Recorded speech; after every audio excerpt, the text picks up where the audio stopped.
is going on?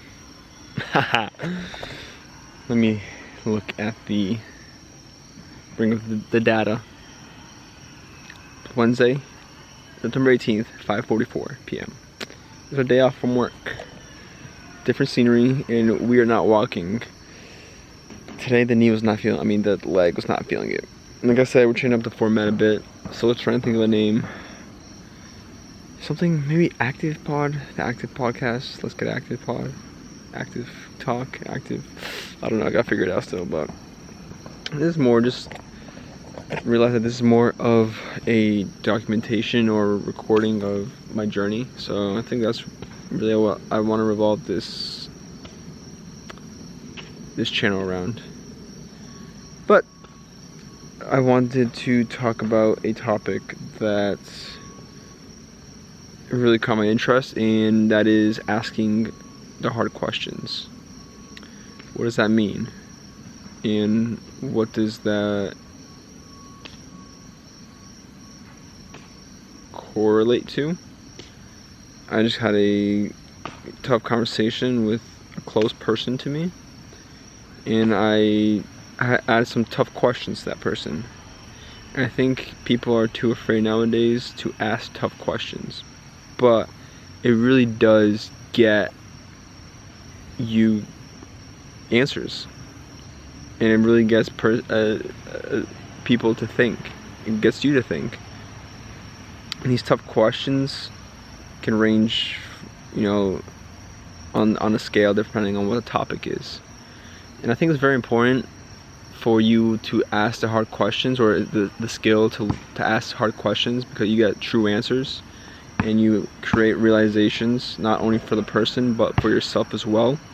And because sometimes you might expect a certain answer, or you might expect to know an answer to get a certain answer, but sometimes they hit you with something else that you didn't even realize or thought about, which then starts this chain, this effect, or this effect of realizations.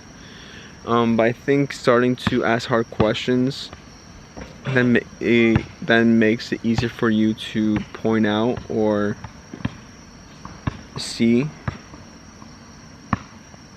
what someone is really going through, or see when something's what you're going through in a clearer vision. Asking hard questions, I think, is something that someone also appreciates, because no one is willing to do it. So when someone does ask you, or you're willing to ask someone a hard question, I think it shows that you're interested and that you care, because you're willing to ask those kind of questions. And I think hard questions can be used in different circumstances. You can obviously ask them in a concerning way if you see something not going well with someone that you care about, or even like in a sales pitch. Something I've started to learn is that asking the hard questions and really getting down to someone's pain and problem can help you kind of sell them and persuade them. I think that's what kind of makes a good salesperson.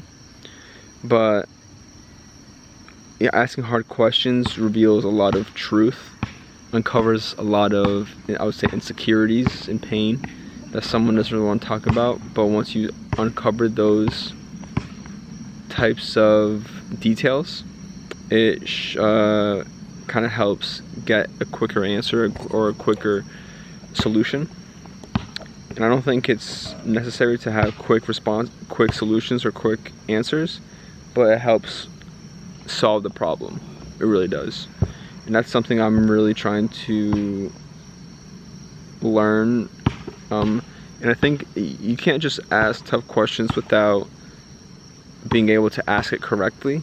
I truly believe it's not what you say, it's how you say it. So obviously you don't want to ask someone a tough question and be like, hey, are you a drug addict? Are you, relapsing? Like, no, hey, I see you've been acting a little strange lately. Is there a reason why? If you don't mind me asking, Have you, by any chance, gone back on a substance, or started to drink again, or have you started to think differently of this topic? Things like that. So I think it's very important to also know how to ask the questions. And that's just something I've really been interested in kind of finding the deeper meaning, or finding the deeper reason as to why people do certain things, or as to why certain things happen. I think it's a great skill, and it's a great trait to have, and not being afraid to ask these type of questions is also kind of a superpower in a sense. And it's kind of hard too, because you don't want to be that person that wants to always think, or you always be that person that has to ask the hard questions, because it gets uncomfortable a little bit sometimes, especially if you don't know the person too well. But it uncovers a lot of detail, like I was saying. So yeah, I don't know what it is, but my eye hurts right here. I don't know what it is, but anyways, we had a day off, like I said. Got a decent amount of work done. Started reading Alec Hormozzi's $100 Million Offer. Came in last night and got through a couple chapters today. Took some notes. The rest of the day I just been uploading videos on the TikTok and the Instagram. I did some reading. Got my eyebrows done. I had a cigar actually. Typed little how do you know what I call those? Little newsletter, I guess you'd call it, for my Instagram. Posted that. I had a cigar, smoked it, felt good. One of my vices. Got to put some gas in the car as well. Oh my god, spending money. Have to make a payment for my tuition, for the tuition that I didn't even get a degree out of. Dropout life, right? But yeah, it's great. Now we're here with this sister. She's playing some ball, practicing some ball. But I wanted to record for you guys. You guys, keep the journey up, because recording every day for 365. And yeah, but that was something that really interested me, was asking the hard questions. And I think you have to care. You have to actually want to know an answer if you are going to ask these hard questions. Because I think a person can tell, or I think it'd be kind of easy to tell if when a person asks a hard question, you can kind of tell if they're actually interested, or if they actually want to provide you with some advice or value. Because if someone asks you a hard question and you can tell, you can tell that person that person can tell if you actually care. And if you can't tell, if they tell that you don't care, they're not really going to give you all the detail, which then kind of defeats the purpose, So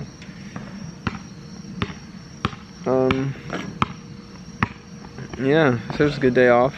Slept until like 6:45, 7 o'clock, which is nice. Like I said, sleeping in for me is not really sleeping. Yeah, for me it's sleeping in, but for others it's like, what? But yeah, I want to sleep around like 8:30ish. Still gotta eat dinner. When we get home. My famous dinner, 10 eggs. Well, I'm actually at a basketball court where I'm in the neighborhood where I used to live. This little place here, and it had a what do you call this? A farm where they hosted events, and there's a basketball court over here, and it's kind of like it's a big neighborhood, big community. So that's where we're kind of chilling at right now. Only a few minutes from my house that I currently live in. But guys, we are tomorrow, 2 weeks from being done with my job. Wait, 1, 2, yeah. The Miami living, baby. Miami freaking living. And I am excited. I am beyond excited. But something I've really been passionate about or something I've really been interested in is seeing the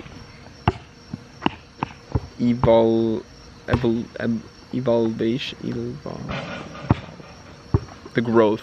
That's what it is. The growth of someone else. Seeing someone else try and improve their life, level up in life. Even if it's a small, just one category in life, at least you're trying to level up. Because obviously you can do a whole 180 and try to change everything, but I think that's also not the greatest idea, depending how bad the circumstances are. But I think when people try and do different things for the better, it really motivates me. It really pushes me in a sense as well. And that's just something I've really taken to liking a lot. And I really do the thought of doing like lifestyle coaching and lifestyle teachings and helping people for the better, whether it's through fitness, health, relationships, mental well-beings, things like that. I'm also not like a pro in these categories, but I'm willing to learn. I'm willing to start learning about all these different areas of someone's life. Just lifestyle, what things that are incorporated in someone's style of living. That's what lifestyle is. Go from friends to hobbies to the way you communicate, your interests, and everything. So I think Miami is a great place for that because, first of all, you got people with a lot of money there, so they're willing to pay to help. They're willing to pay someone to help with a problem in their life, and if they can fix it, it's a solution. The thing is, I really would want to help someone with a problem and give them a solution, but also would want to have them be able to go on their own without having me to always be there and provide them with the information. I really want someone to take my advice, use it in the real life, practice it, and then go off on their own. Because I think that's what makes the difference between a good lifestyle coach and a bad lifestyle coach. A good lifestyle coach is someone who takes on a client and then eventually parts ways. They can still communicate, obviously, but then I think a bad lifestyle coach gives advice based on what the client wants to hear, and gives enough advice where they have to keep coming back and back and back, or work in a way where they have to keep coming back and back and back, which then doesn't, I think, build a reputable business, a reputable lifestyle coach, and also doesn't build that clientele, because then once that you take on a client, their friends, families, people that they surround themselves with, seeing that they had this lifestyle coach for so long, it's like, is this guy is he helping you? Like, you've been working with him for so long. Like, you eventually ever gonna grow or have your problem solved? But if you saw that the problem was solved within a few weeks or months, then they can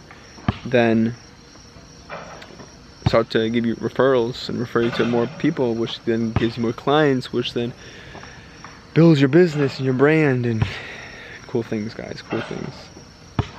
Yeah, just some thoughts, part of the journey. I'm really trying to think of what to change the name to. The journey, the active journey. The active journey. Yeah, I think there's like swollen or something. Jesus Christ. The active journey. I like that. The Active Journey by Miguel Garcia. Ooh. We'll see. But, alright, it's 6 o'clock now. Let me help this little sister play some ball. So, I'm going to leave you guys with these thoughts, with today's update. I will see you guys tomorrow. As always, stay beautiful You will always be beautiful. And as always, train the body, train the mind, get active. Peace.